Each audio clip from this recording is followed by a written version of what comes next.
नमस्कार मो चैनल को आपण समस्त स्वागत। आज आम सुजी चकुली बनैबा जोटा कि इंस्टांट सुजी चकुली जहाँ आम फटाफट बन की खाई परिबा।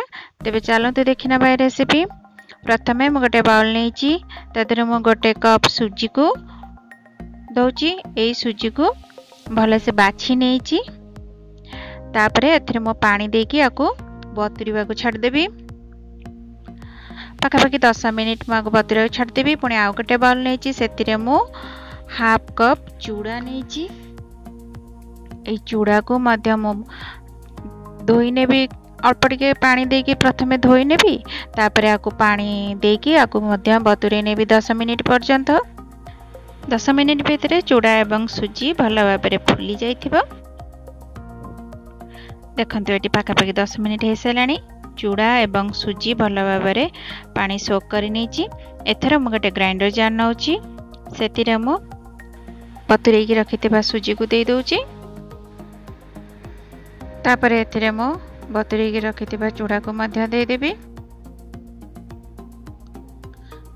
चूड़ा दे सारा परे मु एठी 2 ରୁ 3 चम्मच दही नहीं 3 चम्मच पाखापाखि दही नहीं से 3 चम्मच दही को मध्य आधरे दे दउची। ए सब जिनस को आमे भल भाव ग्राइंड करनवा।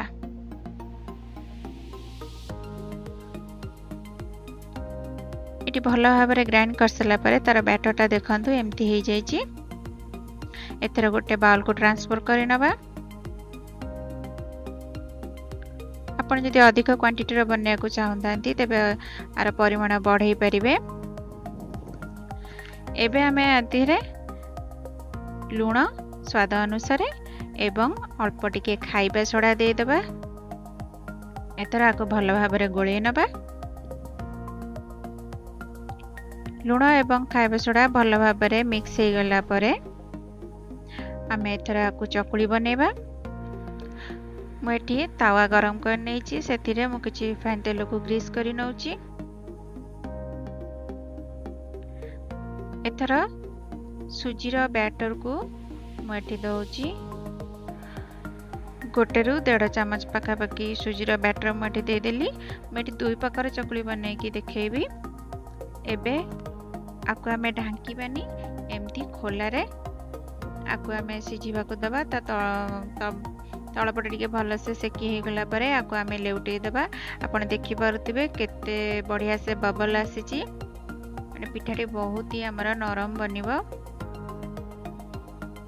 एटा ओडे इंस्टेंट जळखिया आपण किछि प्रिपरेशन करि नथिले 10-15 मिनिट भितरे एमितिका चकुली रेडी हो जिवो। एथर देखंतु बैक साइडटा केते सुंदर गोल्डन कलर हो जाइछि। एबे आमे चकुलटी को लेउटे दिछि एवं तलपटटा मध्य हो जाइछि। एथर आमे गोटे प्लेट को आकु काढी नबा। सेम प्रोसेस रे मु पुणी तावा को ग्रीस करी नैछि। एथर 1 ରୁ 1.5 चम्मच बैटर देकी आकु आमे ढांकी किना पिठा बनेबा। मेटी गोटे ढांकुणा घोड़े देछि। 30 सेकंड परे मु ढांकुणा खोली एठी पिठाटी एमती हेछि। मु तार चारिपटे तेल टिके बुले दउछि जाफल कि पिठाटी हमर भल से उठी जिवो। एठी 1 मिनिट हो साराणी। तल पटो पिठा पूरा भल से सेकी हो साराणी। एथर आमे आकु गोटे प्लेट को काढी नबा। आपण देखि पारुथिबे पिठारे केते सारा बबल्स आसीची। पिठाटा बहुत ही सॉफ्ट हेची। आकु आपण जे कोनोसी चटनी सांबर सहित खाई परिबे। तर बैक साइड मध्य भल से गोल्डन ब्राउन हो जाइए। एथर प्रस्तुत आमर सुजी चकुली देखंतु। मुझे सांबर एवं चटनी सहित सर्व करिछि। चकुली आमर बहुत ही नरम हेछि। देखंतु पूरा तुला पुरी नरम हेछि। आपण मानको मो रेसिपी भल लागितिले आकु लाइक शेयर एवं सब्सक्राइब करिया को भूलिबानी। मु पुणी आसीबी गोटे नुआ रेसिपी सहित। से पर्यंत धन्यवाद।